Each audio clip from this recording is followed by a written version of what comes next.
আল্লাহ তাআলা বলেন ইবাদতের মাধ্যমে সবর। পৃথিবী উল্টে যাবে, আমার বন্ধু কি ছুটবে? আমার ইবাদত ছুটবে না। গোটা পৃথিবী ল্যাংটা হোক, আমি ভিন নারী দেখব না। গোটা পৃথিবী সুদ খাক, আমি খাবো না। অর্থাৎ যেই কোনো প্রকারের গুনাহ থেকে নিজেকে মজবুতির সাথে বাঁচিয়ে রাখা, এটা সবর। এটা কি বলেন না? আমরা কিন্তু সবর বুঝি কোনটারে? সব দিকে না ফাইরা অনার জুত করে বইয়া তাহন সবর করা। না না, সবর এটা 3 নম্বর অর্থ। প্রথম অর্থ হইল ইবাদত, এটার উপরে সবর মানে জমে থাকা, গুনাহ না হওয়ার উপরে সবর করা। যুবক যদি সিদ্ধান্ত নেয় গোটা পৃথিবীর নারী আমাকে বলুক, আমি তার দিকে তাকাবো, আমি তাকাবো না, আমি আল্লাহকে ভয় করি। আর শাজিম থেকে আল্লাহ তাআলা বলবেন, হাদিসের মধ্যে আছে, যুবক আমি নিজ হাতে তোর কলিজার ভিতরে ঈমান আমি দিয়ে দেব। মান তারাকাহা মাখাফাতি আবদালতুহু ঈমানান ইয়াজিদু হালাওয়াতাহু ফি কলবি।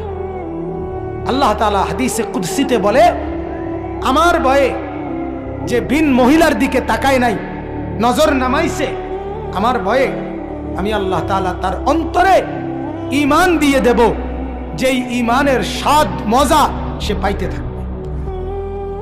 হাদিসে কুদসি, হাদিসে কুদসি।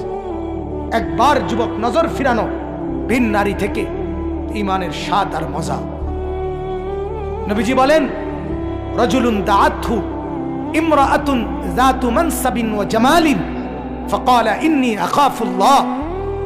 যেই যুবককে, যেই পুরুষকে কোন সুন্দরী রূপসী বংশীয়া নারী জিনার দিকে আমন্ত্রণ করে, অশ্লীলতার দিকে, প্রেমের দিকে, সেই ছেলে, সেই যুবক, সেই পুরুষ যদি বলে, না আমি আল্লাহকে ভয় করি, ইন্নী আখাফুল্লাহ, খোদার কসম, আরশে আজিম থেকে তখন আল্লাহ তাআলা খুশি হয়ে বলে, যুবক আমি ওয়াদা দিলাম হাসরের দিন আমার আরশের নিচে আমি তোকে আমার পাশে বসে আমার সাথে রাখ। ছেড়ে দিলি ভিন নারীর চেহারা, আমি তোকে আমার চেহারা দেখতে দেব, আমাকে দেখতে দেব। 7 ধরনের ব্যক্তির একজন এটা। এই জন্য গুনাহ ছেড়ে দাও, সুদ না খাওয়া। আমার বাপ আপনাদেরকে বলি, মাওলানারা, ওলামারা, মাদ্রাসা মসজিদের হুজুররা, দুনিয়ার বাটফারি, উপার্জনের নানা রকম ধান্দা ওনারাও বুঝে। আমি সবসময় এটা বলি, আমরা বেকুব না, আমরা ব্যাককল না। আমরা, আপনি ফাঙ্গাস তেলাপিয়া খাইয়া বড় হইলে, আপনি চাল ডাল ভাত খাইয়া যদি বড় হয়ে থাকেন, তা আমরা হুজুর কি সিরা খাইয়া বড় হয়েছি? কথা বলেন না কেন? বুঝি না কি? আবার সুদও বুঝি, ঘুষও বুঝি, ধোকা, বাটপারি, সিটারি সব বুঝা সম্ভব, কিন্তু কেন করি না? 6,000 টাকার বেতন দিয়ে ইমাম সাহেব চলে, 8,000 টাকা বেতন দিয়ে ইমাম সাহেব চলে। এত বড় মাদ্রাসা এই মাত্র হিসাব দিল, মহতামিম সাহেবের হিসাব শুনে আমি অবাক হয়ে গেলাম। আয়ের চাইতে কি পরিমাণ বেশি ব্যয়, ঋণ কি পরিমাণ। আহা, আমি এই বছর খুলনা চিল্লা লাগাইছিলাম তাবলীগের সফরে, 40 দিন খুলনায়। এই সফরে আমি Khulna university, Khulna medical college এবং খুলনা ইঞ্জিনিয়ারিং ইউনিভার্সিটি, তিনটাতেই আমি গেছি। আমাদের জামাত মেহনত করছে। প্রত্যেকটার জমি এরিয়া 116 একর, এক একটা 115, 16, 17 একর। 1 একর মানে 100 শতক। কত বড় বিস্তীর্ণ জায়গা নিয়ে কোটি কোটি টাকা ব্যয় করে, খরচ করে ওই সমস্ত প্রতিষ্ঠানে। আর আমাদের এক একটা মাদ্রাসায় বছরে সামান্য কিছু টাকা, অল্প কিছু উপার্জন দিয়ে না খেয়ে না দে মালিকের 30 দিন, মালিকের 365 দিন কাটায় শুধু একটা আশায় বুক বেঁধে, যে মাওলা দুনিয়া যা দিলেন দিলেন না, হাসরের ময়দানে জান্নাত দিয়ে পুরায় দিলেন। এই আসে। আমরা বোকা না, আমরা বুঝি, আমরা বুঝি।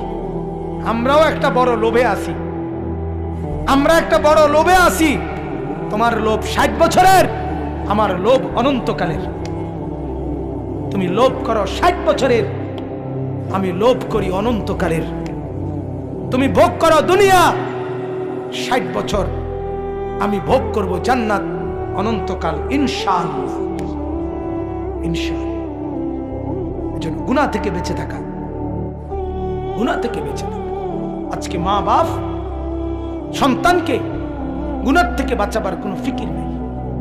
সারা রাত একই ঘরে মা বাপ থাকে, পাশের ঘরে ছেলে উলঙ্গ ছবি দেখে, সারা রাত নর্তকীর নাচ দেখে, ফজরের নামাজ দিনকে দিন, মাসকে মাস, বছরের পর বছর পড়ে না। স্বামী আছে অথচ স্ত্রী ফজর পড়ে না।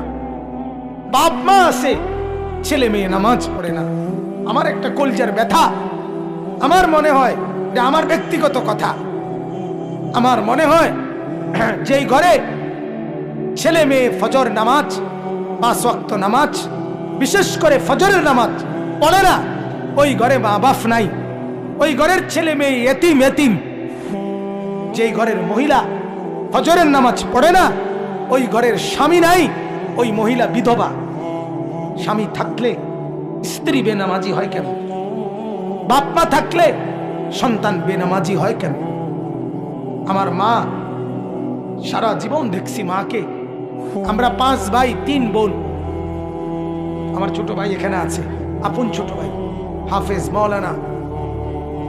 মারে দেখছি স্কুলের যে ঘন্টা বাজায়, মা এই ঘন্টা আনছে আমগর রোমে রোমে গিয়া ফজরের ওয়াক্তে মা এরকম ঘন্টা বাজায় বাজায়া বেল পিটটা পিটটা আমগরে উঠাইতো টুম টুম টুম টুম করে। যতক্ষণ পর্যন্ত না উঠতাম মা আমার থামতেন না, যতক্ষণ ফজরের জন্য বের না হতাম। কোথায় মা? অতএব রাত হয়ে গেছে, আমি আর বাড়াইলাম না, কিন্তু সবর বলে গুনাহ থেকে নিজেকে বাঁচিয়ে রাখা। 3 নাম্বার, আসসাবরু আলা শাদাইদ ওয়াল মাসাইব।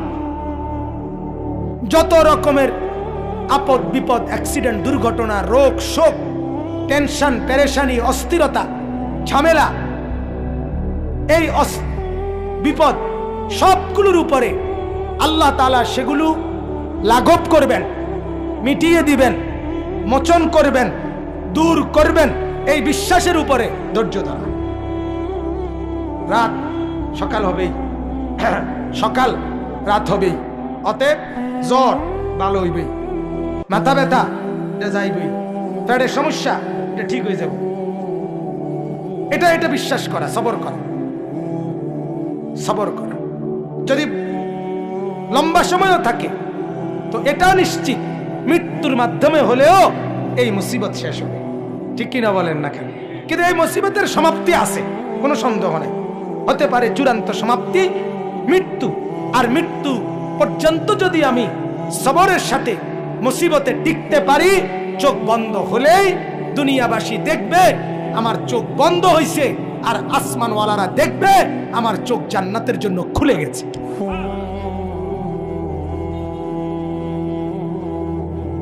অতএব সবর। আল্লাহ তাআলা বলেন সবরের সাথে আমার কাছে চাও। শিরাকা না আলাই, জুতার ফিতা ছিঁড়ে গেলেও নবীজি বলছে আল্লাহর কাছে বলো। ইযা সাআলতা ফাসআলিল্লাহ, কিছু চাও আল্লাহর কাছে। নবীজি বলছে ইযা ইসতাআনতা ফাসতাইন বিল্লাহ, সাহায্য প্রার্থনা করো আল্লাহর কাছেই করো। ইহফাজিল্লাহ ইয়াহফাজকা, আল্লাহকে তুমি খেয়াল রাখো আল্লাহ তোমাকে খেয়াল রাখে। ইহফাজিল্লাহ তাজিদহু আমামাকা, আল্লাহকে হেফাজত করো, খেয়াল রাখো, আল্লাহকে তুমি তোমার সামনেই পাবে। নবীজি বলছে, নবীজি বলছে। অতএব আমরা আল্লাহর কাছ থেকে যা পেতে চাই তার জন্য প্রথম শর্ত কি করতে হবে বলেন না? সবর। কি করতে হবে বলেন? সবরের 1 নাম্বার অর্থ কি? ইবাদতের উপরে টিকে থাকা। 2 নাম্বার অর্থ কি? গুনাহ ছেড়ে দেওয়ার উপরে টিকে থাকা। 3 নাম্বার অর্থ কি? যে কোনো মুসিবতে ধৈর্য ধারণ করা। এই তিনটা মিললে হয় সবর।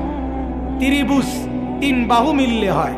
আমার শায়েখ আল্লামা মুফতি মুশতাকুন নবী সাহেব বলে, তিন জিনিস, গুনাহ ছেড়ে দেওয়া, আর করবেন না ওয়াদা দেওয়া, লজ্জিত হয়ে ক্ষমা চাওয়া, এই তিনটা মিললে হয় তাওবা।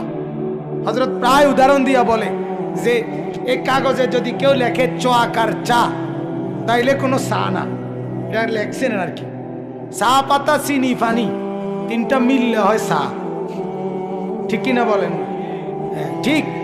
ইবাদতের উপরে জমে থাকলাম, গুনাহ ছেড়ে দেওয়ার উপরে টিকে থাকলাম, আগত মুসিবতে ধৈর্য ধরলাম, হ্যাঁ তিনটা মিললে আল্লাহ তাআলার কোরআনের ভাষায় সেটাকে বলে সবর।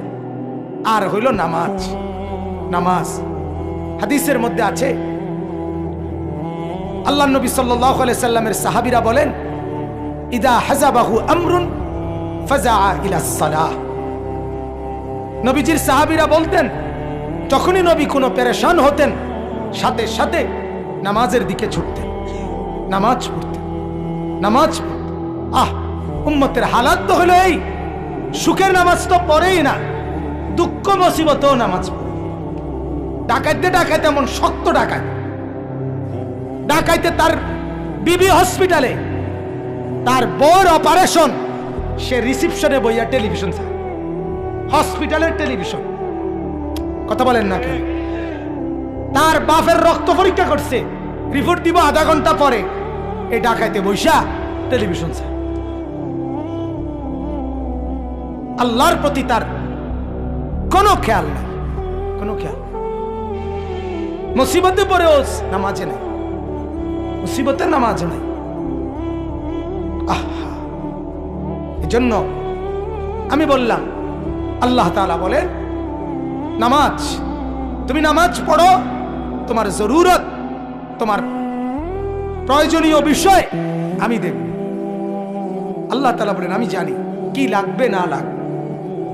অতএব বাপ, নবীজির আখলাক ছিল এটা, যে কোনো পেরেশানিতে তিনি নামাজে দাঁড়াইতেন। ফাজাইলে আমালের মধ্যে শেখুল হাদিস হযরত মাওলানা জাকারিয়া রাহমাতুল্লাহ আলাইহি বলছেন, আমরা পড়ছি ওইটা হাদিসের, হযরত আনাস রাদিয়াল্লাহু তাআলা আনহুকে একদিন জিজ্ঞেস করছে, ও আল্লাহর নবীর সাহাবী, নবীজির জামানায় যখন ঝড় তুফান হইতো আপনারা কি করতেন? হযরত আনাস বলেন, আরে আল্লাহর বান্দা, নবীজির জামানায় আকাশ যদি অন্ধকার হইতো তাইলেই তো আমরা নামাজে দাঁড়ায় যেতাম, ঝড় তুফান তো পরের কথা। এজন্য বাপ, যেই কোনো ব্যাপারে নামাজের মাধ্যমে সাহায্য চাও, সাথে সাথে সেজদা করে। সেজদা বড় আল্লাহকে কাছে টানার শ্রেষ্ঠতম মাধ্যম। বান্দা যখন সেজদা করে, আল্লাহ তাআলা মাথায় পিঠে হাত বুলায়, আদর করে। আকরাবু মা ইয়াকুনুল আবদু মির রাব্বিহি ওয়া হুয়া সাজিদ। নবীজি বলে, বান্দা আল্লাহ তাআলার সবচেয়ে কাছে আসে যখন সে সেজদা করে। এজন্য আমার আজকের কথায় দুটুকুই। এক কথা বললাম, আমরা ঈমানদার, মনে আছেনি? আমাদের ঈমানের পরিচয় যেন ছুটে না যায়। 2 নাম্বার, আমাদের করণীয় 2টা, আল্লাহর ইবাদত, সব ব্যাপারে আল্লাহর কাছে সাহায্য চাওয়া। আর আল্লাহর কাছে চাই চান, চাওয়ার পদ্ধতি কয়টা? 2টা। 1 নাম্বার সবর, বলেন। 2 নাম্বার নামাজ। সবর এবং নামাজ, এই 2টা আল্লাহ তাআলা দেখবেন, আপনাকে আপনার প্রার্থনাকৃত বিষয় আল্লাহ তাআলার সাথে সাথে দিয়ে দিবেন।